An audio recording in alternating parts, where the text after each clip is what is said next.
Hello, travelers, and welcome to Getting Gamers, your guide to understanding the gamers in your life. I am your host, Juke, and I am still sick, as you probably hear in my voice. That is mainly because I am batch recording right now, and I'm pretty proud of myself. But I guess that gives you just another reason to subscribe to see the evolution of how my voice heals. Oh my God, I'm coming up with stupid reasons now. And if you're listening to this right now, it means I got myself to edit so many episodes, which is great because right now I am recording a lot of episodes, but I am struggling at finding the motivation to edit. Especially editing episodes that I've recorded sick means having to edit out a bunch of moments where I cough, which just makes the task a little longer task. Anyways, last week I mentioned wanting to explore different formats, like giving advice and responding to questions and stuff like that. And like I said, in lieu of questions of listeners, I will be using Reddit stories. We're going to be reading two Reddit posts today, one from the perspective of a non-gamer and one from the perspective of a gamer that are touching the similar topics. I think chances are I'm going to have to read this paragraph by paragraph because I have so many opinions about this topic, and I think there's just a lot more to think about and to consider that certain people are missing in their posts or from the perspective that they're voicing. So we're gonna start with the story that's from the perspective of a non-gamer, because I feel like that complaint is the one that we hear the most often. Like, a lot of non-gamers will relate to it, and a lot of gamers have heard that complaint. And I know that topics like this can be a little triggering for people, which is why I think it's nice to end with the gamer's perspective. I think it might be just a little less heavy. We'll see. We'll see how it goes. They're not too long, and both stories will be linked in the description. And I took screenshots in case the posts ever get deleted. So without further ado, let's get into our first story. Okay, this story comes from the subreddit r/stopgaming. So I know, like, I can give you an idea that where this person is going if they're posting in that subreddit. I'm not subscribed to that subreddit. It's not something I seek out. But while looking for stories, this one came up and it was in that subreddit. It comes from 2 years ago. The story is called "My Husband's Gaming Addiction is Going to End Our Marriage." Let's get into it. My husband and I have been together for nearly a decade, married since 2017. We have two beautiful children together. He gamed way before I met him. When we started dating, he had the full rig. He built his gaming PC and he had a dedicated desk and chair for his gaming computer. Almost from the beginning, the gaming became an issue. He used to travel for work back then, and I did hospital shift work, so he would play games on his phone during the day, and on nights and weekends would be on the PC. I didn't notice it as much because I wasn't there. Well, a couple years into our relationship, he got another job, traveled less, and took a regular 8-to-5 job. He did tone it down for the first few years we were together, but it would always slowly creep back in. Playing one night a week, then 3, then playing a game on his phone during the day, and moving to the computer at night. It would devolve into an argument. He would say he wouldn't play as much, and for a little while he wouldn't, but then the creep would start again. I would tell him constantly he was addicted. Some people can play video games recreationally. He's not one of those people. It's all consuming for him. If I wasn't on his ass all the time, being the annoying, nagging wife, he would play all the time. There were a couple years where he pretty much didn't play at all. This was after I had a complete meltdown and threatened to leave him. In this time, he got his pilot's license, got a new job with a big pay raise. We remodeled our house. We took vacations. After our firstborn, he couldn't really do much as far as gaming. He knew I'd have a meltdown if he left me with a baby to go game. This was also 2020, and we all know how that went. He got into Lego for a while, but he would put them together and they just sat around. We live in a 1,200 square foot house, so that wasn't going to work. One of his favorite retorts is that gaming is his hobby. And she put hobby in quotation marks. Fast forward to now, and the creep is back. he thinks that since he's not playing a quote-unquote video game, that it's not the same. He plays the online version of a board game, Twilight Imperium. Now he's either on Discord talking about it or on his phone playing it, and when the kids go down for the night, he's in the office playing it until 1 in the morning. He hasn't had a PC since 2019. I made him get rid of it. What he does have is a really annoying gaming laptop with a loud-ass fan. And even when he's quote-unquote watching TV with me, he's on that laptop playing that game. This man is 41 years old. I'm tired to my bones with asking him to stop the gaming. He's not a bad person. He's not a bad father. But this will end us if he doesn't stop. I just don't know what to do anymore. It's very clear to me that he doesn't care about our marriage because he knows how I feel about him gaming. I've tried explaining to him that yes, it's an addiction. It all falls on deaf ears. Our youngest just turned 1 and I don't want to be a single mother and I love him dearly, but I'm tired of arguing about it. I'm tired of yelling and nagging and being the bad guy. I'm just over it.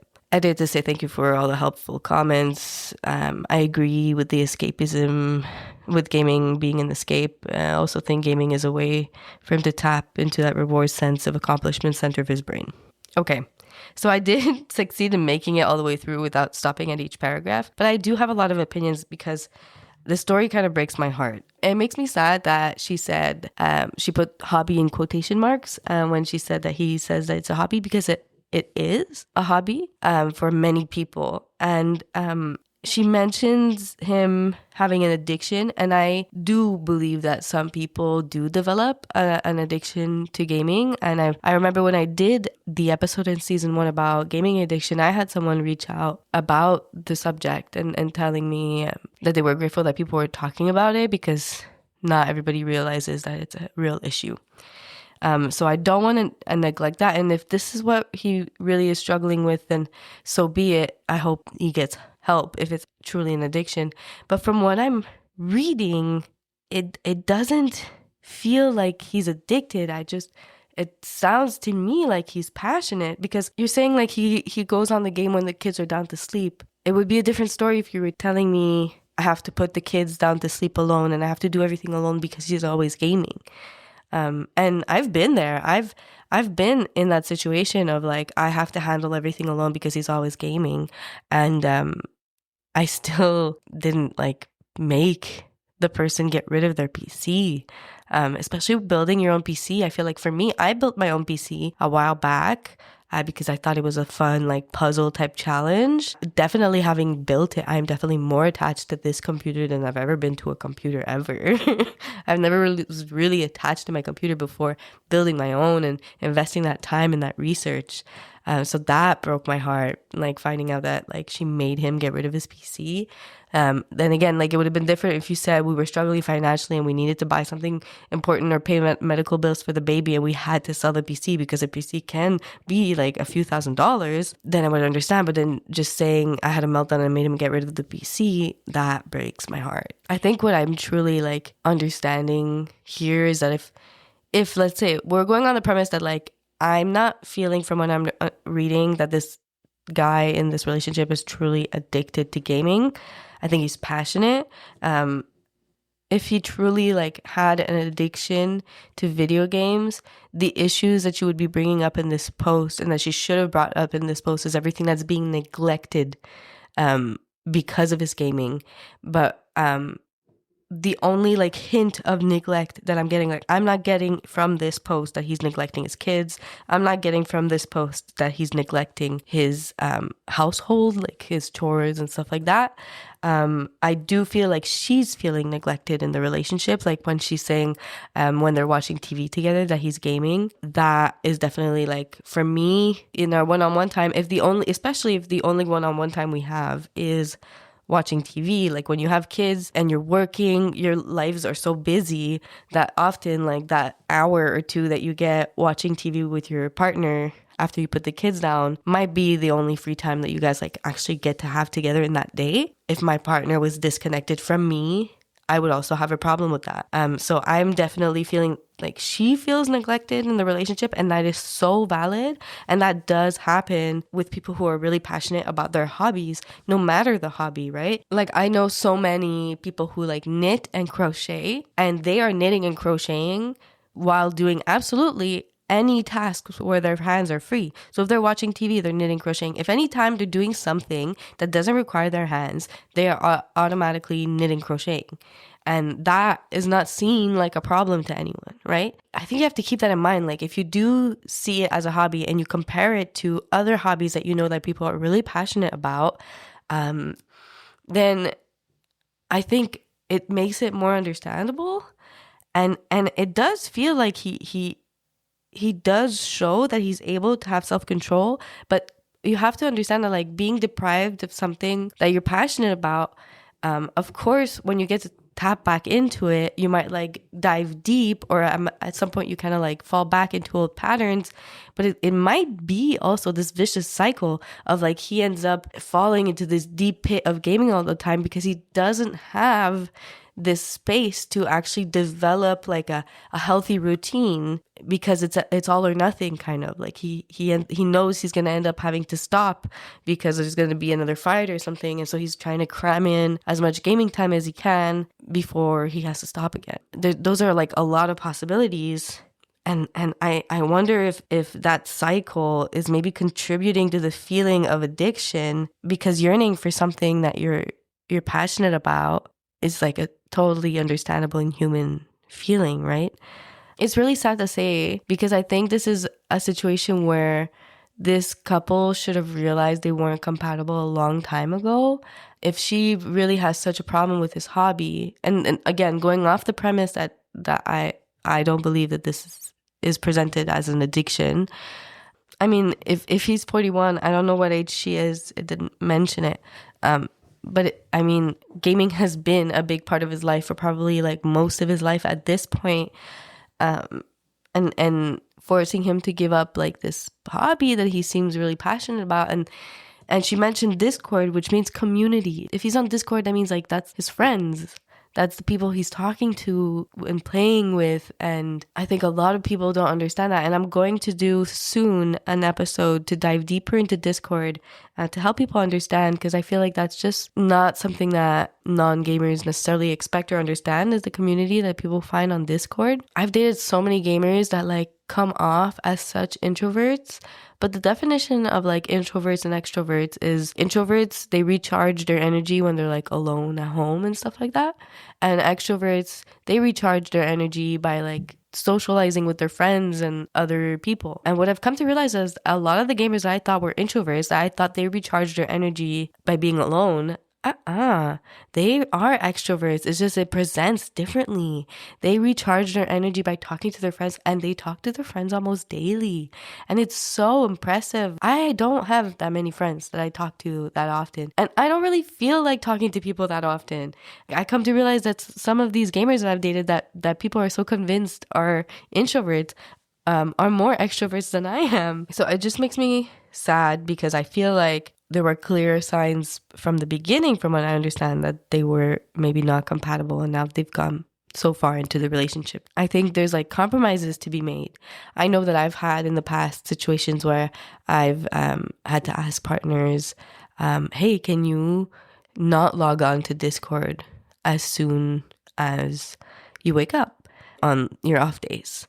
Because I don't mind that you wake up and feel like having time on your computer. But if you log on to Discord, that means like at any moment, you might not be alone anymore, right? There might be someone, like if you log on to a server and wait, that means that like if someone jumps on and you guys start talking, all of a sudden we're not alone in the house, and it increases the chances of getting hooked into the computer for like longer than you planned in the morning.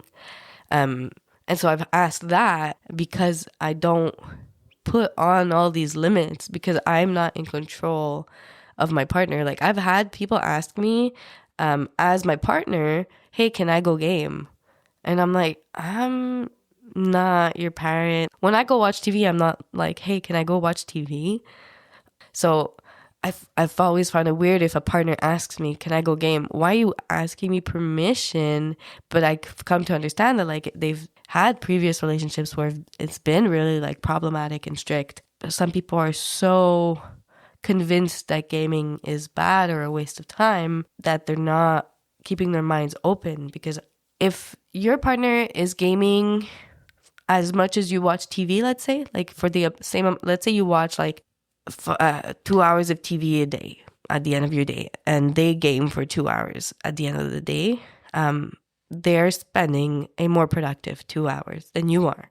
Yeah, like that. I feel so strongly about that. Gaming like works hand-eye coordination. It works the like strategy part of your brain, the memory part of your brain. If they're on Discord, they're working on teamwork and communication.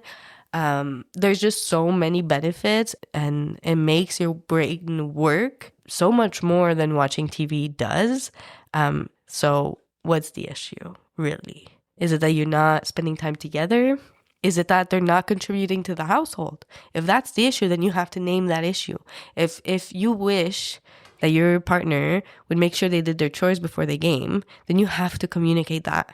I remember I had a partner in the past who would like wake up on the weekends and do dishes as soon as they woke up. That for me would be such a shitty way to start my day, by like waking up and doing the dishes while I'm waiting for my coffee to be made. No, like I need to wake up, have my coffee, especially on a weekend, like people are different, right? So some people wake up and want to do their tasks right away and get rid of it. And some people need a bit of time in the morning. And that is a conversation to be had.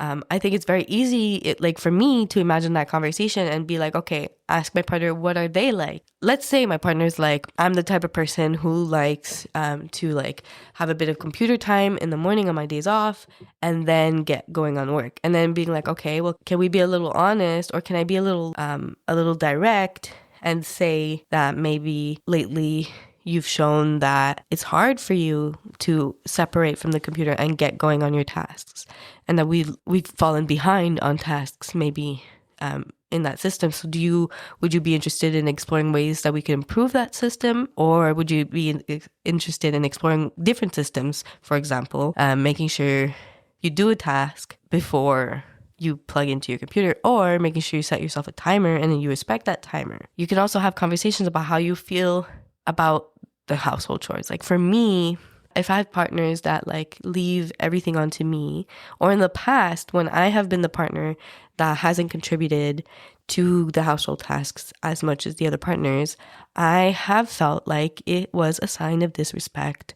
I think maintaining, when you're living in a shared environment, maintaining it to like a standard is a sign of respect for the people that you live with and for yourself, right?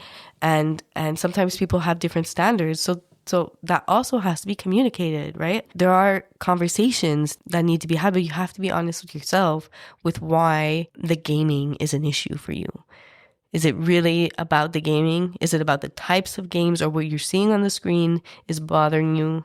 Is it about how they're contributing to the household? Or is it about how you feel? Do you feel neglected? You need to deconstruct that for yourself first, and then communicate honestly and openly with your partner, and that will make a world of a difference. But setting ultimatums and meltdowns, I think they're always just a vicious circle of like big reactions, and your partner making big gestures or big decisions to appease those big reactions, and not being able to hold up to those big promises because they're heavy and not what their heart truly wants. You guys have to come to a place where you both want the same thing. I think I've said all I've had to say, but I would love to hear everyone's opinions on this story. And there are plenty of ways to reach out and give us opinions, your opinions on the story. There is gettinggamers.com where you can write in. There is the email, which is gettinggamers@gmail.com. All our social media is going to be linked in the description. And now let's move on to our second story. Now, to remind you, their second story is from the perspective of a gamer, and it is going to be a very similar situation from what I remember, but let's jump right into it. This next story comes from the subreddit r/relationship advice, or r/relationship_advice. The title is Wife, 26 female, says that I, 27 male, would rather spend time playing video games than with her. Been married 5 years. How do I respond? New to this sub, sorry if this question gets asked a lot here. I play video games 2 to 3 nights a week, usually on PC, online with friends, sometimes on my Switch by myself. PC is in another room. I play Switch handheld on the couch. PC gaming sessions are about 1.5 to 3 hours usually. A frequent response I get to telling my wife I'm going to game for a bit is, "You would rather play video games than hang out with me?" Or something like, "We haven't really seen each other today and that's what you want to do?" We have a 1-year-old and I'm very involved in household chores and daily tasks. And we usually go out, just the two of us, at least once a week. On days when I don't game, we play board games together or watch TV. What can I do in this situation? This is my biggest social outlet and one of very few. Not to mention, I just really enjoy gaming. It's not the video games themselves, although it used to be, as she will do this if I have another hobby too. She acts all mopey whenever I game and will text me if it's been quote unquote too long and will generally give me the cold shoulder the rest of the night. I've tried to help her get hobbies to do while I game, but she would rather just sit on the couch and talk. I don't have anything against that. We just spent an entire weekend together with no electronics, just talking, and she's giving the same response as normal. Edit, thanks for all the responses. Most are really helpful. Additional context. I work from home and see my wife and son frequently during the day. She is mostly a stay-at-home mom, but works 1 night a week as a nurse. One of the days I usually game unless I have a remodel project I can work on or there are a lot of chores to catch up on. We live in a small town and she doesn't have many friends nearby. Having equal responsibilities with preparing meals, chores, and taking care of our son has always been important to us. Taking care of a child is a full-time job. This is one of my main sources of social interaction with people my age. She says I can't claim that because I don't have meaningful conversations with them. Wow. That is really interesting to me because the complaint is really about the time, and I cannot relate to that because he games 2 to 3 times a week. The gamers I have dated game every night. And I've not had a problem with that because every night I like to have some time to do my hobbies or watch my shows. Okay, I gotta admit that most of the time I'm watching a show. I wish most of the time I worked on hobbies, but I end up being, I guess, lazy. Yeah, I'm very, because he words it really well. Like, I'm so happy that he is on top of his chores, and he is contributing to, the childcare and not putting all that on her. And he's making sure that he like tries to game when she's not home. But if she's not home and he does have a task to do, he still focuses on the task. And of course, this is just what he's saying, but we have to go off what we have. And that for me is like showing so much responsibility. I think what she's voicing is that she feels neglected in the relationship. And I think what he's voicing here is that he doesn't understand why she feels neglected because he feels like he's investing a lot of time into the relationship. And he is like, I'm the no electronic dates, like honestly, other gamers out there take notes on this guy, even though like his partner is still complaining. I know plenty of partners where what he is doing is exactly like perfectly what a lot of partners just want, right? They just want you to contribute, and then you do you with your free time. If you want to game with your free time and you've contributed to the household and you've contributed to the childcare and you've contributed to the relationship, then yeah, like you get free time too. So I don't want this story to like discourage any other gamers out there to be like, oh, nothing will ever be enough. For most people I know, but the effort this guy is showing is absolutely enough. Making sure that you are a team, and that you're not making your partner be the captain of the household, that you guys share the load and the mental load and all that. That's perfect. So I'm wondering if there's things that are not mentioned here because 1.5 hours to 3 hours a gaming session is so reasonable. If you think about it, that's like 1 to 2 movies. That's like binge watching a few episodes. I mean, that's like 3 episodes. That's not even like binge watching, right? Like 3 episodes in a night is like very normal if you ask me. And only 2 to 3 times a week, which to me is super impressive. Like I know gamers who have kids and who game almost every night. Like, after the kid goes to bed, like babies go to bed early. They game and they play games where they can be interrupted, or they play games and they accept that it will affect their ratings because they will be interrupted by having to get up and take care of the kids sometimes. I really wonder if there's like things that are unsaid in the story that are missing, or if there has to be a deeper conversation in that relationship where you really ask your partner, like, what is missing from our quality time together to help satiate you? Because again, it has to do with compatibility, but at this point they already have a 1-year-old.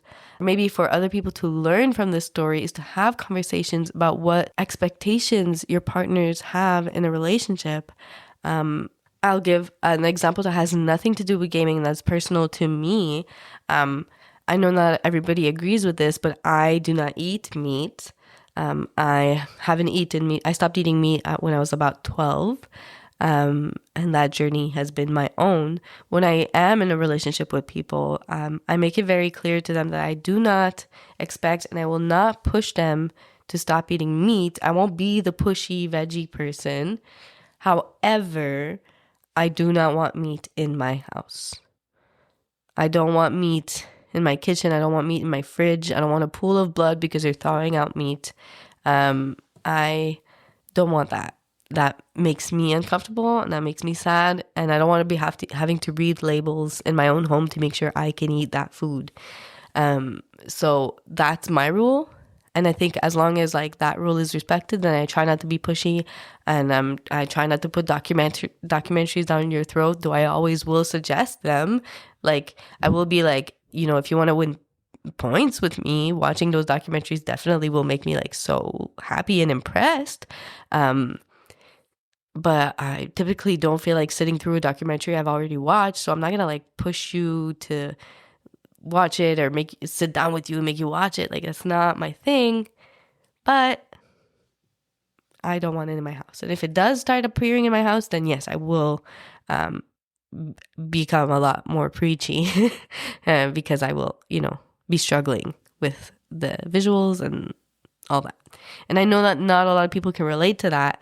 But even if you do eat meat and you're not like me, maybe you can relate to understanding that compromise. So that's something I absolutely communicate early on in a relationship. And there are things like that, like expectations that you have to be honest with yourself. It is not true that you're going into a relationship with no expectations whatsoever. No, you do have expectations. You have expectations about the amount of time you get to spend together. You have expectations about the future and the goals that you're aiming for, right? If you're a super sedentary person dating a person who like wants to plan a 5-year plan and set goals and stuff like that, you have to communicate that, or else you're missing these like important incompatibilities. And I think a lot of people sometimes want to dilute themselves to be like, oh, we can work through it, or oh, I can change them. That's not how that works. You're not supposed to be with someone that you want them to change. And if you're trying to convince yourself that you want to stay with this person, but then because you're hoping that they're going to become this thing or change this thing, then that you need to be honest with yourself about the relationship. And again, in this situation, it doesn't really apply. They already have a kid together and they're trying to make it work. And for all intents and purposes, probably the relationship is beautiful. They're doing date nights and they have a beautiful child. So yeah, I think sitting down and having these conversations that should have been had earlier on is super important. Obviously, in both these relationships, I think shopping for a good therapist is going to help. And I know people feel all sorts of way about therapy, but having a third person, a mediator there, to help the conversation go along, because when you're in an argument, you both feel so attached to to your point of view, that sometimes it's hard to see sometimes where we're wrong, and it's hard to like take a step back, and having a third person there, a qualified third person there, can really be helpful. And making sure you allow yourself to shop around for a therapist that like works for both of you is important. Giving yourself the chance of understanding that the first person you meet might not be the best therapist for both of you, and having that conversation about like how we both have to agree to see this person together, and respecting each other. If one of the two really likes the therapist but the other one is not vibing, to like understand that it's okay and we're going to keep looking. I think something that he named is that like it's his social network. And I think like, I mean, I've already talked about it a bit, but that is so true. A lot of people don't understand that when they're asking their partners to stop gaming, they're asking them to say goodbye to a lot of their friends. Some of these people they've never met in person, but they have lasting relationships with. So some of these people they've been talking to weekly, if not daily, for years. And if you're like catching up with someone once a year, I mean, that just doesn't necessarily compare to a relationship of people talking weekly for several years, right? He mentioned in his post that she's saying that him saying that it's his social interactions, like the few social interactions with adults that he has, and she's saying that that's not valid because they're not talking about anything important. That's not true. Like, think about the stereotype of the husband who goes golfing, right? They're out there golfing and they're talking about the golfing and their shots and their technique and all that, but through that they're having a beer and talking about their lives, right? Same goes for like the barbershop. How many cultures, regroup in the barbershop or the hairdressing salon or the nail salon, right?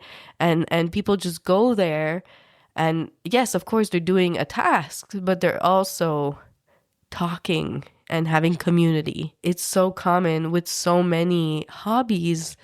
You cannot truly dilute yourself to believe that they're never talking about anything important, or that the fact that they're talking weekly, even though they're doing an activity together, means that their conversations are invalid.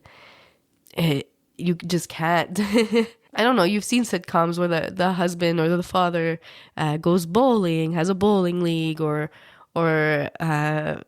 any activity that's a weekly activity. Like, there's always more conversations around it. There's empty moments. Like, even at work, the people you see at work, you're not only talking about work. Sometimes you're like by the water fountain talking about, updating each other on life or whatever. So you cannot just reduce it to like those conversations are not important. He's talking to these guys 2 to 3 times a week. Even when you have a kid, especially if you're a mom, you know how important it is to have other adults to talk to. It's a stereotype. You even see it in TV shows and movies. The moms being like, oh my God, it feels so good to be able to speak to another adult. That is sacred when you're a new parent. So why want to take that away from him, even if you think the conversations are invalid? It just breaks my heart a little bit. But I think, I have faith in that relationship because like they do seem to have such a balance that I think just a little bit of communication, extra like open, honest communication, maybe the help of a therapist, like just a little push and then a little extra oomph can like help them unlock that communication box that they need. I think they're so close to like being fine. I really like from the posts, from what I read, like from the balance they seem to have in their relationship. I think there's so much potential there to come to an understanding. And I think that's something else to keep in mind. I think a lot of people are defeatist of like, oh, my girlfriend has an issue with gaming and I'm going to have to just deal with that forever. Like, I feel like people shut down when they're faced with situations like this. And sometimes they're so close to unlocking that next part of the relationship where they get deeper and talk more honestly. And I think not being defeatist about the situation and situations like this is going to be really important, because you don't want to go to extremes. You don't want to go to like, this is black and white. There's a middle ground to be had, especially in these conversations. And I wonder if a conversation can be had with the girlfriend or the wife about how attached she is to the social interactions that she gets with her husband, and how maybe she might feel a yearning to expand her social network. Maybe that feeling that she has could help her understand why he wants to hold on to his social network. Maybe a deeper conversation can be had where he can help her make friends, right? Maybe figure out like what's her favorite hobbies and find a group that does that, right? If she likes painting, finding a paint and sip. And I feel like he's the type of husband that will make that happen from what I hear, and the balance that is important to the relationship. I think it'd be so easy to find her a weekly activity where she can expand her social network as well. And that would be really great.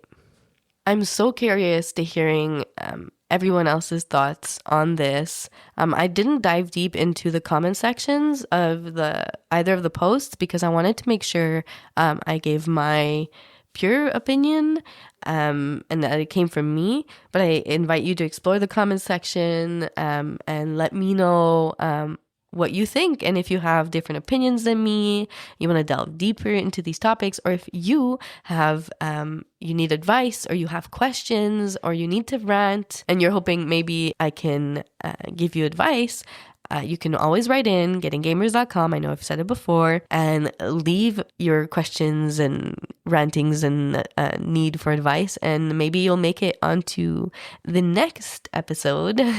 So this week, for the people I want to support while I wait to get sponsors, I wanted to support my cousin.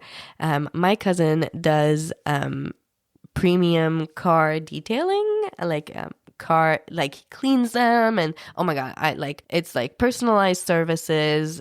They like deep clean. So of course, again, this is going to be in the Montreal area or Pointe-aux-Trembles area or the RDP area. The website is JRAutospa.ca. So JRAUTOSPA.ca. Everything will be linked below. Their Instagram is j.r.autospa. He does such a great job. The before and afters, how great the cars look, they're amazing. So check them out. Everything will be linked down below. I really hope, like, if you're in the Montreal area and you need to get your car detailed, or you're just realizing right now that your car is in a rough shape. They do like inside and out, and honestly, like, it's really impressive, and like your car ends up like looking brand new.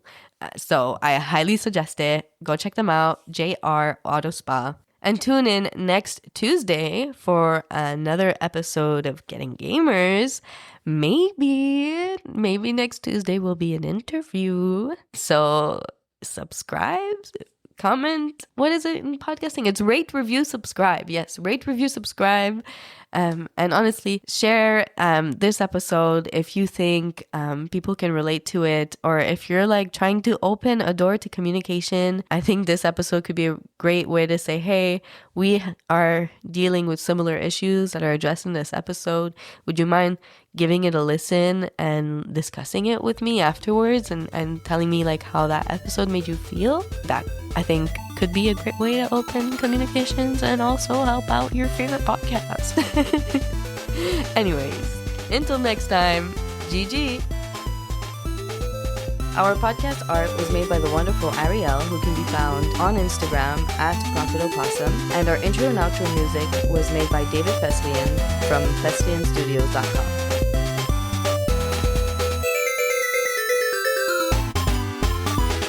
Job's done.